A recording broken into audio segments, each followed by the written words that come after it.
First of all, I want to thank you all for stopping by today and spending a few minutes together. What I thought I might do is talk a little bit about some of the administration's philosophical points of view, but then I'm going to focus on sort of what's going on Beacon Hill. The session is obviously well underway, and whenever there's a representative from the Senate President's office and a key committee chair from the House, it seems like as good an opportunity as any to talk about what I'd like to see him get done between now and July. Let me just start with a comment about sort of overall philosophy, and you mentioned a little bit of that when you spoke about the sort of collaborative approach we take to the work. I did grow up in Needham. My mom, God rest her soul, was a Democrat. My dad's a Republican, and there are friends of mine who actually wouldn't come to dinner at our house when we were kids because they knew they'd get called on and have to participate in the ongoing discussion between my mom and dad about the affairs of the day. And I learned very early on that there's many points of view on an issue, but I also learned that it's supposed to be a conversation and not a fight. And for 60 years, my parents canceled each other out in every election. But they had some really awesome conversations that my brothers and I had a chance to have a front row seat in. And I did come away believing that anybody who thinks they have the corner on every right answer is probably wrong. And you learn a lot more by listening than you do by talking. And we've tried very hard to bring that approach to governing, and I think it's part of why, if you look at who serves in senior positions in our administrations, it's a pretty decent cross-section of people from both political parties, but more importantly from walks of life and experiences, and I think that makes us a lot better than we would be otherwise, and frankly helps us ensure that we reflect a variety of points of view when we're making decisions.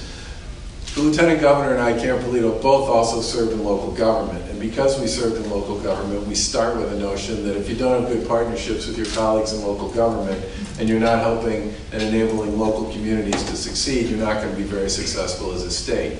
And whether it's the Community Compact Program, which the Lieutenant Governor chairs and offers sort of guidance, technical assistance, and funding to support best practice initiatives, which all 351 cities and towns in Massachusetts participate in, and have worked on over 800 best practices, by the way, many of which have helped communities get bond upgrades, projects done, investments that they would have had trouble making happen otherwise, focus and attention on stuff that especially a lot of our smaller communities can't find either the sort of time or the resources to put into, or the work that we did with our colleagues in the legislature on updating 50-year-old municipal legislation, which in many cases just created a lot of goo in state law that made it very hard for cities and towns to do their work. That was one of the most amazing things I ever saw, was usually if we in the State House want to get folks in local government to come to the State House for an event, we need to give them money, okay? It makes sense. They're busy, they got other stuff to do. When we held the signing ceremony for the update of the municipal modernization legislation, which was 250 pages long and 125 sections, we had over 150 communities show up to celebrate that. And for them, it was literally like having the bands of the past kind of let go in many cases, because a lot of the requirements that they had, reporting requirements, notification requirements, that kind of stuff, they did it back to before we had computers. And they still had to do it. And a lot of it was just agony for a lot of cities and towns, especially smaller places where that kind of stuff gets in the way of the real work. It's also why several years ago we started doing a vulnerability planning exercise on a volunteer basis with cities and towns around climate change and weather. And the idea there was, as we have a higher frequency and greater severity around storms, again, cities and towns don't always have the time or the resources or the technical support, and and some other money, and put together a vulnerability planning exercise on a voluntary basis. We got about 100 communities to go through that process. The legislature adopted it as part of state law in the environmental bond bill that we signed last year. So everybody needs to do it, and we now have about 220 of the 351 cities and towns that have gone through this vulnerability planning exercise. And the beauty of that is once you do a vulnerability planning exercise, you then have to do a mitigation exercise and figure out what things you would choose to do to deal with whatever your particular issues around storms and climate and weather would be. And just to get a little wonky on this, the National Government Association met with the folks at FEMA when we were down there in February, and the folks at FEMA told us that they spent $80 billion on disaster recovery over the previous 2 years, which was more than they had spent in the previous 35 years. And the point they made to us was the game here with respect to climate and weather has changed. And so they're now starting to consider making funds available to states and to local communities to do the kind of vulnerability planning that we're currently paying for. And the reason they're doing it is they recognize and understand that if they don't do this work and give communities and states the ability to put in place the resiliency initiatives and the adaptation initiatives that are required to sort of prevent the kind of damage that gets done by a lot of these storms, they are just going to end up paying for the consequences of those storms on the back end. And the second thing they started talking about was the way FEMA works is they pay for cities and towns to put back exactly the way it was a storm-damaged environment. And they started talking about the fact that maybe we need to get into the business of not just putting it back the way it was, because if we do that, it will just wash away again the next time there's a big storm. Maybe we should start thinking about how to be more forward-looking on this and building into some of our reimbursement methodologies, the resiliency initiatives and the protection and the mitigation work that's going to be required to ensure that the next time one of these storms come through, it doesn't have the same consequence that it did the last time it came through. Now, if the feds are starting to head in this direction, this is actually a really good sign, I think, for all of us that people are figuring this out.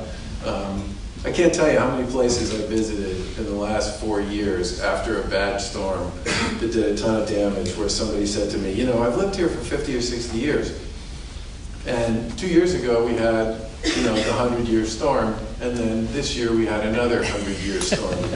And I said, you should hold on to that thought. And I think one of the things we're hoping to make some progress with our colleagues in the legislature on this year, I'm testifying on this issue this afternoon, which is part of the reason why I'm bringing it up, is we have a proposal to create a revolving expendable trust that would generate about $130 million a year, $1 billion, more than $1 billion over 10 years, that could be spent on resiliency, hazard mitigation, and fortification efforts in all 351 cities and towns. I don't happen to believe that cities and towns are going to have the resources on their own that are necessary to do a lot of this work. And as we get through this vulnerability planning exercise, and as people figure out what their particular issues and concerns are, the beauty about putting together an expendable trust is it's just there every year, and it automatically gets replenished, and we can work with our colleagues in local government to do the work that they're all going to need to do to deal with the fact that, you know, all those culverts you have that were installed 40 and 50 years ago that are really important probably weren't built for the kind of frequency and severity of weather that we're going to be dealing with on a go-forward basis. And when those culverts fail, you know, bad things happen. Areas get flooded out, bridges are no longer usable, roads are no longer passable. And we've ended up doing a lot of emergency repairs on a lot of these over the past few years. And I think it would be better for us to actually do the work of actually fortifying and upgrading these things so that they don't end up failing as a result of the storms that we're all going to be dealing with going forward. Again, our housing initiative. That came straight out of conversations with our colleagues in local government, and that's also currently pending before the Housing Committee. And basically, what we are trying to do is to get back into the business of doing housing production in Massachusetts. We used to build 30,000 new units of housing every single year for 50 years until the 1990s. And then that number fell to around 8,000 to 10,000 units a year. So for 30 years, we've been building less than half the new housing we used to build as a matter of clockwork every year for almost half a century. And since 2000, we've added about 500,000 people to our population without really producing anywhere near the amount of housing that we need to produce to meet that demand. And when you have scarcity like that, what happens is you don't have a lot of inventory. The inventory you have when it goes on the market gets priced out of sight because it's competitive. And that pushes people farther and farther away from where they work, where they might want to live, where they go to school, which then creates other issues for them around transportation and the like. And the bill we have pending is relatively uncomplicated. It simply moves from, it gives communities the ability through a majority vote to go to a majority vote on 9 of the key issues associated with development and housing in communities in Massachusetts, away from a 2/3 vote. And you know, as a former member of a select board, I think a lot about the fact that we had a 5-member board. To get a 2/3 vote on a 5-member board, you got to get a 4-1, because 3-2 is not 2/3. Salem has an 11-member city council. 6-5, not enough. 7-4, not enough. They got to get to 8-3 to make something happen. If you have a 9-member board, 5-4, not enough. You got to get to 6-3. God forbid you have a 3-member board. I mean, so, and there may have been a time when people were sort of building out their communities where this worked, but now we're in a situation where people have to reimagine a lot of their communities. And I'll talk primarily about downtowns, okay? The key driver in most downtowns forever in America was retail, okay? It's very hard to drive a downtown with retail in a world in which so much business in retail is being done online. So what people are thinking about now is downtown needs to be about offices, hospitality, entertainment, housing, work, live, play. And if it can be located by by public transportation, even better.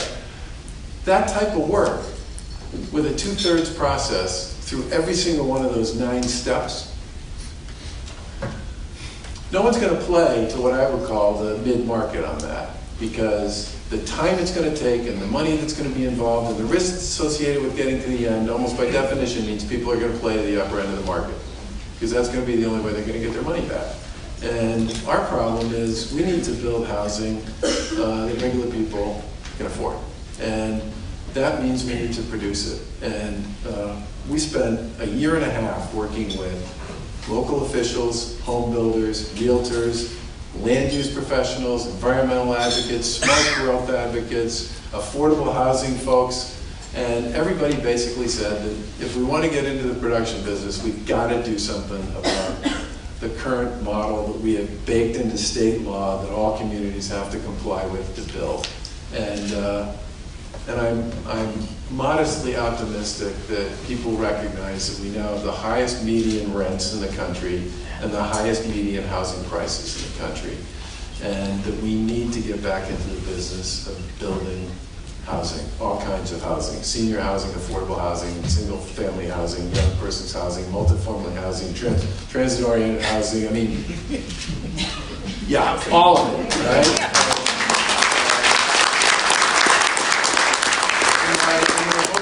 Get this one through the legislature in this session, because I think it will make a really big deal, and it will make a really big difference. On the opioid and behavioral health stuff, I'll just say this: I didn't run for governor to work on this issue; it just found me, and it found me because everywhere I went, I met someone who told me a story, and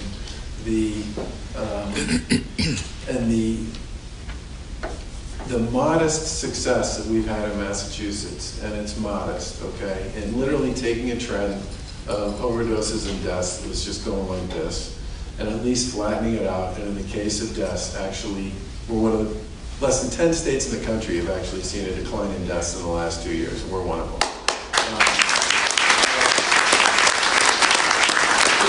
This is the kind of issue we didn't get into overnight, so we don't get out of it overnight.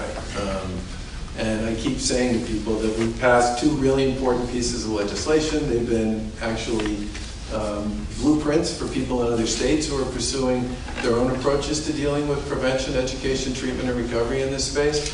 But this is like, this is going to be one of these things that you got to stay in the game and stay involved and stay committed to it for at least as long as it took to get here. So in my way of thinking, this is going to be like a 10-year mission at least. And the good news is the legislature has been incredibly collaborative and supportive on this stuff, and we got another really good budget with a whole bunch of additional initiatives attached that came out this year that can help us build on some of the successes we've had over the course of the past several years.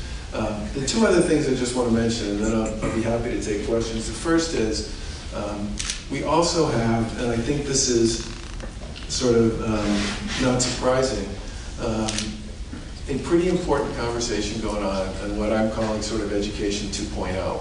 I was around in the 1990s when we passed the original education reform bill in Massachusetts, and truthfully, I don't think people knew, I certainly didn't, when that law passed, whether or not it would work, okay? But the idea was, you create a foundation budget, the state funds communities at a rate based on communities' ability to pay. Communities have a threshold that they have to pay up to based on their economic well-being. State fills in the gap to get to whatever the foundation budget is. And the trade-off on that was accountability standards, curriculum frameworks, a different approach to professional development. And sort of the way I think of it is the state establishes kind of the parameters, fills in the gaps on the funding, and then it's up to the locals to figure out how to achieve the objectives that are defined in the law. And when that law got passed, most people forget this, but Massachusetts was kind of a middle-of-the-pack player on the national education assessment exams. And you could just watch over the course of 20 years as Massachusetts moved up and eventually became #1 on that annual exam, and has stayed there for the past 6 or 7 years. And last year we actually finished #1 in the country on the AP exams as well, even though we had more kids take the test than just about any other state in the country as a percent of our graduating population. And if our kids, if Massachusetts high schoolers were country, it would have finished 2nd in the world behind Singapore on a global science exam they took. So in many ways, a lot of what was hoped to be achieved with education reform 1.0 was. The big problem we still have is, despite some of the progress that we've made in urban communities, our urban students and districts still significantly trail the performance of the schools in the suburbs. And there was a Foundation Budget Review Commission that finished a report a couple years ago that said there were 4 main funding gaps. One was around the cost of healthcare. The second was around the cost of special ed students. The third was around the cost of English language learner students. And the fourth one was around low-income students. And that those 4 elements needed to be updated and baked into the formula going forward. And we filed a bill on this in January. It was heard before the Education Committee about 3 weeks later. The legislature is clearly, trying to move this one quickly. Ours dealt with all 4 of those. There's like 4 or 5 bills kicking around, but they all, for the most part, are all working on addressing this particular issue, and I think that's good news. The 2 other things I would add to this, we started an early college program a couple years ago as a demonstration, and Framingham State, by the way, has been a giant player in this. And what's been interesting about this early college program, we weren't really sure which school districts and which community colleges, or even which kids were necessarily going to bite on this, but about half the kids are certified, qualified, low-income kids, and 3/4 of them are kids of color, and almost all of them are in cities. who really latched on to this early college program. And it gives them the ability, through a partnership usually with a state university, Framingham State or a community college, to go to school, at their school, take college courses, earn college credits, figure out if they can do college work. And almost all the kids who are doing this are kids who weren't really sure if college was for them, weren't really sure even high school was for them, and they have discovered that this program creates an applied sense of what learning is all about for them. And we just did an event with this year's graduating class, and you know, these kids have 16 credits, 21 credits, 25 credits, for which they paid nothing. And almost all of them are first generation kids going to college and are now familiar with the drill, and they understand what it's about, and the relationship it's created between a lot of these high schools and these community colleges and state universities is really powerful stuff. And we would like to see this whole early college thing just baked right into the way we do education generally, because the possibility and the opportunity here to make college real for a whole bunch of kids for whom it may not have seemed real at all is powerful. And we've done this for 3 years now. The program's going like this, and you're likely to see something in our final deficiency that will encourage the legislature to expand this, because we think this initiative, especially for first generation kids, could be incredibly powerful and important. The second thing I wanted to mention is the timing around this. It's pretty clear to me that the budget this year, wherever it ends up, and Representative Linsky mentioned the fact that they're going to work real hard to get me one before the end of June.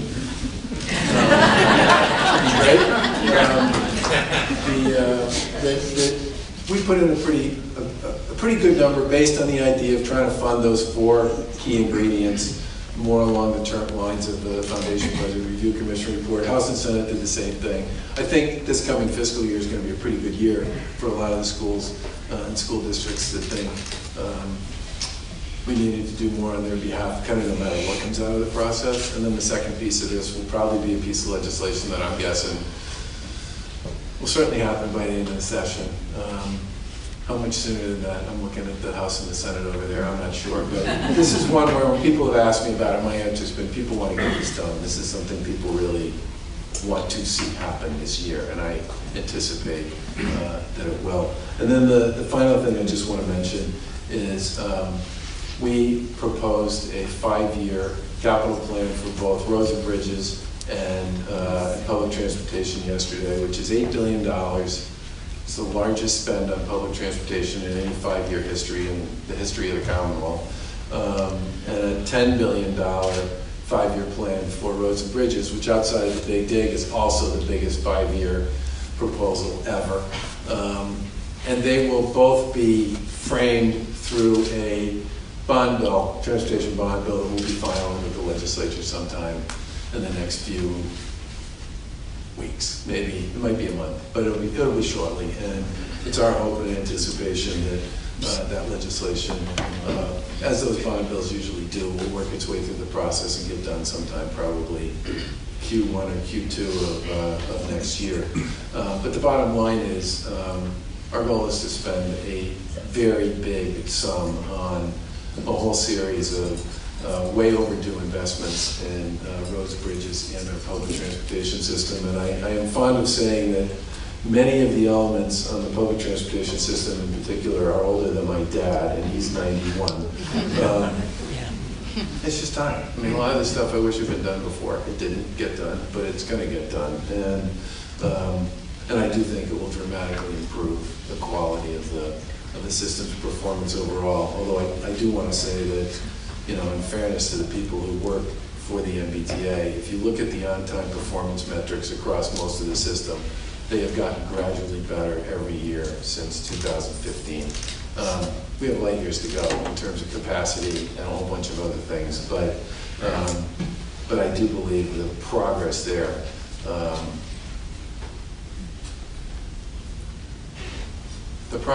has been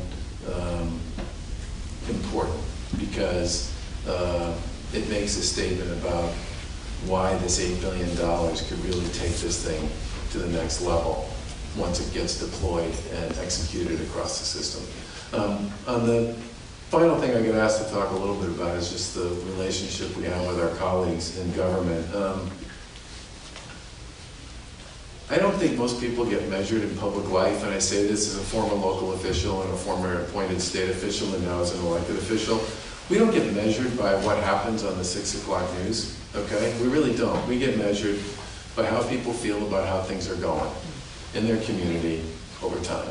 That's how we get measured. And that's a function of the work that we do to build strong communities. And if people feel their community, their region is doing well, if they feel like their schools are doing well, if their parks are clean and well maintained, if they see progress economically. In this region, I was talking to the mayor, you have one of the lowest unemployment rates in the Commonwealth in this region, and they see positive developments and people working together and doing the things that they care about, that's how you get measured. And you know, this is work. It's not entertainment.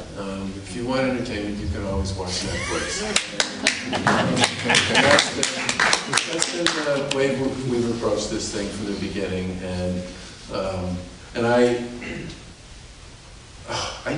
don't get the whole idea that the game that for me to win, you have to lose. All right? I think that is like nuts. I mean, to me, the way you win is everybody wins and everybody feels like things are moving in the right direction and feels good about their hopes and their possibilities and their opportunities for themselves and their families. That's how you win. It's not a win-lose, because we all have to win together. Thank you.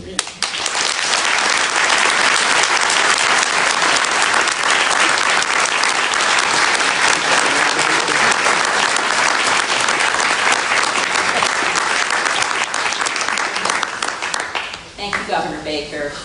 We have time for a few questions and answers, and in the interest of time, we solicited questions ahead from a sampling of members, and they're going to be asked by 3 of our board members who represent our greater membership. And I'd like to ask those members to come up. Helen Lemoyne is the Executive Director of Leadership MetroWest. She's the Vice Chair on the Chamber for Nonprofits, Education, and Municipal Members. Craig Liesot from MathWorks is Vice Chair for Membership for Large Businesses, and Bing Yao from AFC Urgent Care is Vice Chair for Membership for Small Businesses. So we'll start with Helen's question. Thank you, Kathy, and thank you, Governor Baker, for being here. First question is, it is recognized that a life sciences hub is emerging in the MetroWest to Worcester corridor. What can the Commonwealth do to attract and retain businesses from startups and entrepreneurs to establish life science companies that are outside of Boston and Cambridge? So, first of all, you're right. There is a growing, burgeoning life science cluster out here. It goes from here all the way out to Marlborough. And there are a lot of really interesting companies that are part of it. The best way we can do it is, or to support it, is through the Life Science Center, which you know something about, which was created about almost 10 years ago and was just reauthorized by the legislature at the end of the last session. And the Life Science Center basically does 3 things, okay? They invest in infrastructure, educational infrastructure, and that educational infrastructure is at the high school, voc tech school, community college, and university level. And it has been very effective at helping the Commonwealth's educational community do a better job of preparing kids and young adults for careers and opportunities in the life science space. The second is finding opportunities to partner with, again, our colleagues in local government around either expansions or locations that are associated with life sciences. And we have done dozens of shared public-private partnerships around either expansions or builds or retrofits of existing companies or new companies And almost all of that work has been outside of what we think of as the core area of life science, Cambridge, the whole greater Boston thing. It's all been sort of 128, 495, and beyond, okay?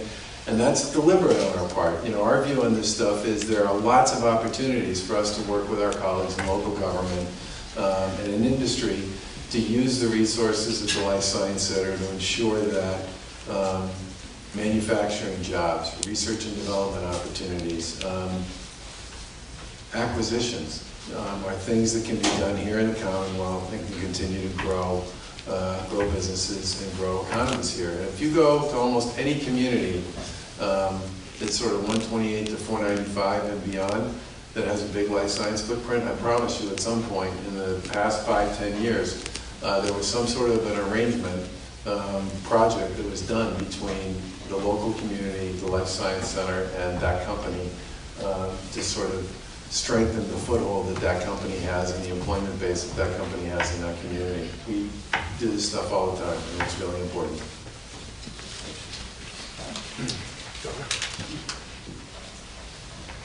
So the question I'm reading is about workforce. The Workforce Task Force for Greater Boston, which includes MetroWest, has identified health occupations, computer and IT occupations, as having the greatest current and future workforce gaps. What can the Commonwealth be doing to diminish those gaps? So first of all, I'm hoping that MathWorks is going to be a big player in STEM Week in October, okay? We did a STEM Week last year. We have a STEM Council. It's co-chaired by Jeff Leiden from Vertex, Lieutenant Governor Karen Polito, and Congressman Joe Kennedy. And it has been building a whole series of initiatives around STEM that involve internships and after-school activities and academic enrichment. And one of the big initiatives we started last year was to have a week that was just dedicated to STEM. We had 500 events at every level, literally from like grade school all the way up to collegiate level around STEM, usually involving companies in the space and educational institutions. And our goal this year is to have at least 100. We think we can get to 200 communities involved in this and 1,000 events. And to continue to promote the notion that STEM plays in every space. It plays in every space. And one of the things about this, about these initiatives, particularly around the internship program, is kids learn that STEM really does play almost everywhere. There are very few companies, there are very few businesses, nonprofits, healthcare organizations, you name it. STEM is part of the game for pretty much everybody. And on the healthcare piece, there's a very robust committee that's currently working on a series of educational and skill building programs that are tied directly to where the biggest job opportunities are going to be in healthcare going forward. And it's got educators and healthcare organizations in it. It's chaired by Roz Acosta, who's the Secretary for Labor and Workforce Development. And I think it's going to produce a terrific set of credit-based programs that are going to be offered by schools that we know have jobs on the other end of them if people find their way into them and do them. Thank you very much, Governor Baker. I'm being told by the governor's staff that he really needs to leave, so we're not going to get to the third question. Well, what was the third question? The third question was, Governor, that given the fact that you were the most popular governor in the country, we're wondering if you one day would run for the higher office. Yeah. And finally, fix the big problem that we have with how divisive our country has been and be in position to fix the problem. So, Boston Mayor Marty Walsh and I went down to Washington a couple of weeks ago to talk to people in the House and in the Senate and the executive branch about transportation and infrastructure. And we thought, Democrat mayor, Republican governor, if we went down and did this together, the message we would try to send to a lot of these folks is that getting together and finding a way to work together on this stuff would be really good. And, the funny thing is, we met with people on the House side and the Senate side, Republicans and Democrats, key committees, and we also met with the Massachusetts congressional delegation, and we met with people in the White House. And everybody basically said, yeah, we really need to do an infrastructure bill.